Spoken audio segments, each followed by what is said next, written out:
Hi, my name is Kevin Mack. I'm the head instructor of Krav Maga Nation in Philadelphia, and we have schools in the surrounding Philadelphia suburban area as well. This next video is actually one of the few conceptual videos we have. I'm not actually teaching the technique, I'm teaching you the concept that kind of carries over into a few techniques that we have in the system. The one privilege I have had with training with my instructor, Alan Feldman was one of the first American instructors trained by EME and his top students to introduce Krav Maga to the United States back in 1981. Now, alongside Darren Levine and Rick Litzstein, these were the three first American instructors. Our community of students here in Philadelphia is probably, alongside Los Angeles, the longest running community of Krav Maga practitioners outside of Israel. There's a lot of knowledge that's accumulated over the years, whether from my instructor or from his students and his black belts that have been passed on to me. He also had the pleasure of training with EME and his top students when there was only one Krav Maga organization, and everybody kind of worked together. So Alan will teach us a lot of techniques and concepts he learned from EME. He will also teach us things that he learned from Eyal Yanilov, who he considers one of his top instructors, Raphael Grisi, a couple of Chaim Zut's students.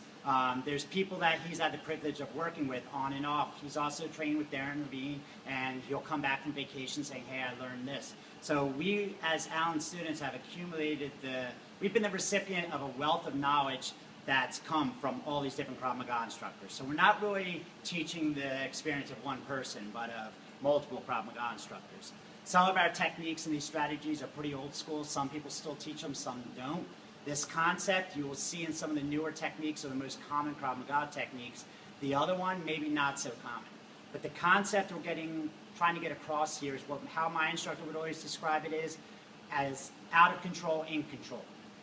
You know, there's a couple kind of self-defense techniques that we use in Krav Maga that require our body movement to be out of control, but in control and full control. The first time, or the most common example of this, is usually gun from behind. Now the gun is behind me, it's at close range. Remember, I'm not really teaching the defense here, so I'm going to skip over things. Of course you look first, see where the hand is. But the out of control, in control comes from here. And then you attack. I am not turning around into the line of fire. The gun is pointed at the largest width of my body, which is the upper back. So if I just turn around, I'm shooting my entire back. So this out of control, in control is my falling in, so that I'm off the line of fire very quickly. Just so you can see from this angle of the camera, I am falling in. The line of fire is way out there. I'm controlling the weapon. I am attacking. It is not a turn, a grab, and attack. Out of control, in control. When I first learned this, my instructor had a little bit of problem communicating that to me. So he would do it like so. It's more like a trust fall. He's holding me up. All my weight is on his back, then he's going to let go, and I'm going to fall in. Pec against pec. I am not walking straight into his chest or the other side. My pectoral muscle is up against his chest here. So he's holding me. He's holding all my weight. My hand is falling. I'm out of control, in control.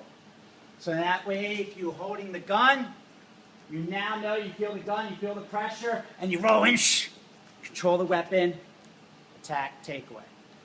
That's the out of control, in control concept, and if you're learning gun from behind, and that may be one of the more stumbling blocks that a lot of people have, which is that basically rolling into your attack.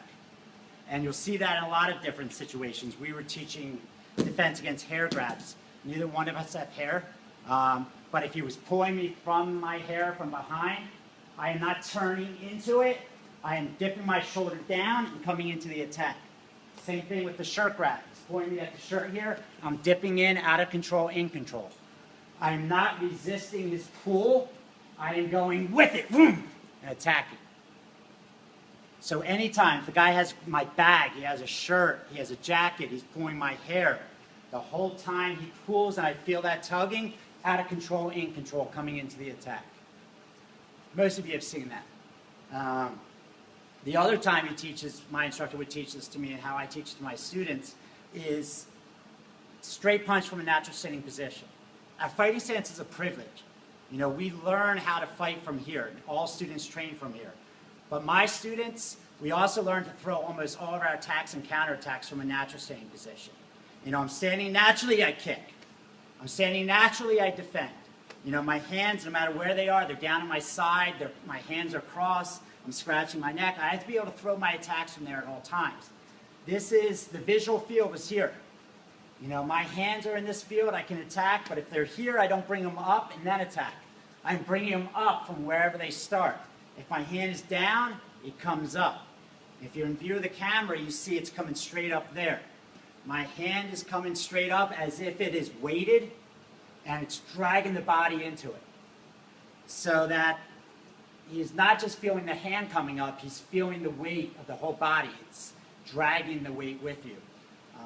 Alan Feldman would always describe this as the old Chinese Kung Fu movie, Drunken Boxer with Jackie Chan, where the hand comes out and the whole body comes with it. It's not as exaggerated as that. You know, he comes into the attack. That's kind of what we're doing here, but a little bit more in control. Less out of control, more in control. So the hand comes up. The whole point of him talking about being out of control, in control, was to put the power of the body behind it. So you're not bringing a hand up and just punching with the strength of the arm. It's all the weight of your body behind it. And of course, once you do that, it drags your body into your fighting stance so you continue to attack. So your hands are at your side, the punch comes up. It drags the body out of control, in control. So I'm here, and you attack. You know, I don't waste time bringing my hands up and then start throwing jabs. Person presents a threat to me, and you continue attacking. You know, anytime you do that out of control, in control, it's only out of control for a couple seconds till it makes contact, and then you follow up from your proper stance and from your proper body mechanics of a fight. You will see it in a couple other positions, you know, some knife defense, knife from the side, gun from the side, but that out of control, in control will be the key to you really getting gun from behind down. It really be the key of getting punching from a natural standing position down. As students, if you're not training from a relaxed position or with your hands crossed and being able to come into counterattacks, you're not training properly, in my opinion, because as I said, this is a privilege, this is a gift. I may not have time for that. I'm walking out my door, boom, that person's there. You know, it doesn't look very pretty, but it's effective. You might not knock them out, but it sets up the power shot that's coming after it. My name is Kevin Mack. Krav Maga Nation, our website is www.philadelphiakravmaga.com. Feel free to drop me an email and ask me any questions you might have. This video, as I said, was a little bit more conceptual, and we're coming out with a book that's going to talk about a lot of concepts and strategies of a lot of the old school Krav Maga techniques mixed with some of the newer stuff that you see these days. Thanks.